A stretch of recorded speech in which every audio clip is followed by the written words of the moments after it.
NDA का NDA से ही लड़ाई, इस मुसीबत को कैसे पार कर पाएंगे मोटा भाई, यानी कि देश के गृह मंत्री अमित शाह। जी हां दोस्तों, इस वीडियो में चर्चा विस्तार से होगी। उससे पहले मेरा राम सलाम स्वीकार कीजिए। मैं संजीव कुमार, आप देख रहे हैं हमारे social media platform the voice of public one. Jharkhand Bihar के सबसे चर्चित और हॉट सीट अभी गिना जा रहा है तो हाजीपुर लोकसभा सीट को गिना जा रहा है। हाजीपुर लोकसभा सीट इसलिए सबसे चर्चित और हॉट सीट बन गया है क्योंकि यहां पक्ष और विपक्ष की लड़ाई नहीं बल्कि एनडीए का खुद एनडीए से ही लड़ाई होना है। ऐसा मैं इसलिए कह रहा हूं क्योंकि हाजीपुर से चुनाव लड़ने का ऐलान एक तरफ जहां चिराग पासवान कर चुके हैं, उसके बाद तुरंत ही उनके चाचा पशुपति पारस भी हाजीपुर से ही चुनाव लड़ने का ऐलान किए हैं। अब देखना यह होगा कि चिराग पासवान और पशुपति पारस आने की चाचा भतीजे की लड़ाई में कौन जीतता है। और मैं इसका एनडीए से लड़ाई इसलिए कह रहा हूं क्योंकि अभी चाचा भी और भतीजा भी दोनों एनडीए गुट में ही शामिल हैं। यदि गुप्त सूत्रों की माने तो फिर चिराग पासवान को भाजपा की तरफ से हरी झंडी मिल गई है कि उन्हें टोटल 5 या 6 लोकसभा सीट दिया जा रहा है बिहार में, और जिसमें से एक हाजीपुर सीट भी है। यानी कि चिराग पासवान को भाजपा की तरफ से पूरी तरह से ग्रीन सिग्नल है कि वो हाजीपुर से ही चुनाव लड़ेंगे। लेकिन दूसरी तरफ उनके चाचा राजनीति के रोड़ा बने हुए, क्योंकि एक तरफ वो कहते जरूर हैं कि हम एनडीए का हिस्सा हैं, दूसरी तरफ से वो ये भी ऐलान कर रहे हैं कि हम तो हाजीपुर की जनता का ही सेवा करेंगे, यानी कि वो चुनाव में हाजीपुर सीट से ही उतरेंगे। अब देखना बाकी रह गया कि आने वाले समय में भाजपा इस विषय पर क्या करती है। भाजपा के पास तो 2 ही ऑप्शन रह जाता है, या तो फिर चाचा को गठबंधन से बाहर निकाल दिया जाए या तो फिर पशुपति पारस को मना लिया जाए। चिराग पासवान मान जाएंगे इसकी उम्मीद अब रत्ती भर भी नहीं है, क्योंकि चिराग पासवान को भाजपा की तरफ से ग्रीन सिग्नल है। भाजपा की तरफ से सारी शर्तें मान जाने के बाद ही चिराग पासवान एनडीए गुट में शामिल हुए हैं। लेकिन क्या जानते हैं दोस्तों कि आज जो चिराग पासवान को भाजपा इतना तवज्जो बिहार में क्यों दे रही है। भाजपा को एक क्यों लगने लगा है कि यदि बिहार की नैया पार करनी है तो फिर चिराग पासवान का साथ लेना जरूरी है।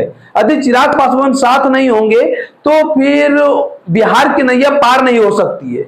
इसके पीछे की कहानी भी बड़ा दिलचस्प है, क्योंकि ये वही भाजपा है जब एक समय में चिराग पासवान के सारे बोरिया बिस्तर बांधकर उनके बंगलों से बाहर कर दिया था। चिराग पासवान को सड़क पर आ जाने में यही भाजपा ने मजबूर कर दिया था। लेकिन 1-2 साल में समय का चक्र ऐसा घूमा कि आज चिराग पासवान सबसे काबिल नेता बन गए हैं भाजपा के लिए बिहार में। और जिस पशुपति पारस के लिए चिराग पासवान को भाजपा ने साथ छोड़ा और पशुपति पारस को अपने साथ मिलाया और यहां तक कि केंद्र में मंत्री तक भी बनाया, आज भाजपा उसे साइड लाइन करने को मजबूर है। जानते हैं इसके पीछे की कहानी क्या है? मैं आपको बताता हूं। जब भाजपा ने चिराग पासवान का साथ छोड़ा था, चिराग पासवान को जब भाजपा ने बंगलों से बाहर किया था, उसके बाद चिराग पासवान लगभग अकेले बच गए थे। उनकी पार्टी एकमात्र सांसद वाली पार्टी बन गई थी जिसमें चिराग पासवान खुद अकेले सांसद थे।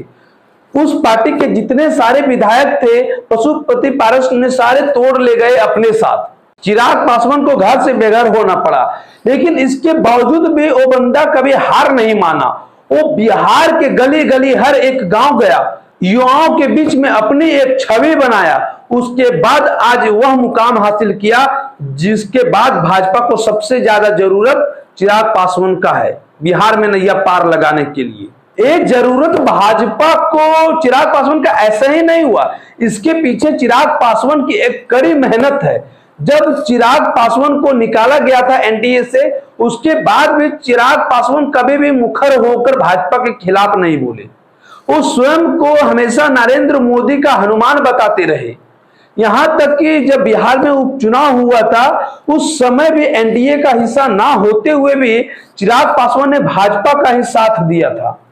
जब वो एनडीए से अलग हुए थे उसके बाद चिराग पासवान केवल और केवल अपनी पार्टी को मजबूत करने में लगे थे। वो अपनी जनाधार को बढ़ाने में लगे हुए थे, क्योंकि चिराग पासवान जो है नेपोटिज्म के नेता हैं।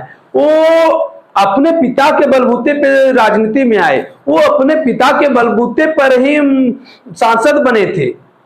यहां तक कि चिराग पासवान कभी मीडिया में एक बाइट तक नहीं देते थे जब उनके पिताजी जीवित थे।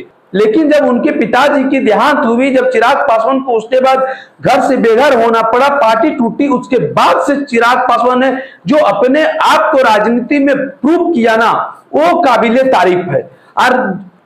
और आज उसी का रिजल्ट है कि भाजपा भी चिराग पासवान की अहमियत समझने लगी है कि यदि चिराग पासवान साथ नहीं आए तो फिर बिहार के नैया पार लगाना भाजपा के लिए भी आसान नहीं है, क्योंकि पहले ही भाजपा के लिए बिहार में नीतीश कुमार साथ छोड़ चुके हैं। और केवल इतना ही नहीं कि चिराग पासवान ने उनकी जब पार्टी टूटी तो फिर से अपनी पार्टी को खड़ा किया, अपने आप को संभाला, बल्कि राजनीति में भी नीतीश कुमार बिहार की राजनीति के चाणक्य कहे जाते हैं। और 82 सीटों से कहा उन्हें मात्र 40 सीटों पर ले आया। और ये जो 82 से जो 40 सीट आए ना जदयू पार्टी, इसमें सबसे बड़ा रोल चिराग पासवान का ही था। इसलिए चिराग पासवान राजनीति में भी खुद को प्रूव कर चुके हैं। और अब यहां से ऐसा कभी हो ही नहीं सकता है कि अब चिराग पासवान के साथ भाजपा बार्गेनिंग कर रही। जो भी बार्गेनिंग करनी थी चिराग पासवान के साथ भाजपा वो कर चुकी है। हाजीपुर सीट से चुनाव लड़ना लगभग चिराग पासवान के लिए तय है। अभी जो पशुपति पारस जो दावा ठोक रहे हैं कि एनडीए के तरफ से ही चुनाव लड़ेंगे और वो हाजीपुर से ही चुनाव लड़ेंगे, तो एक बात तो लगभग तय है, या तो फिर पशुपति पारस को कंप्रोमाइज करना पड़ेगा और किसी दूसरे सीट पर जाना पड़ेगा, या तो फिर एनडीए से फिर पशुपति पारस को बाहर जाना पड़ेगा। अभी तक भाजपा इस पर किसी भी प्रकार का खुलकर एक्शन नहीं ले रही है, क्योंकि भाजपा चाहती है कि समय रहते चाचा और भतीजा दोनों को एक मंच पर ले आया जाए, दोनों को मिला दिया जाए।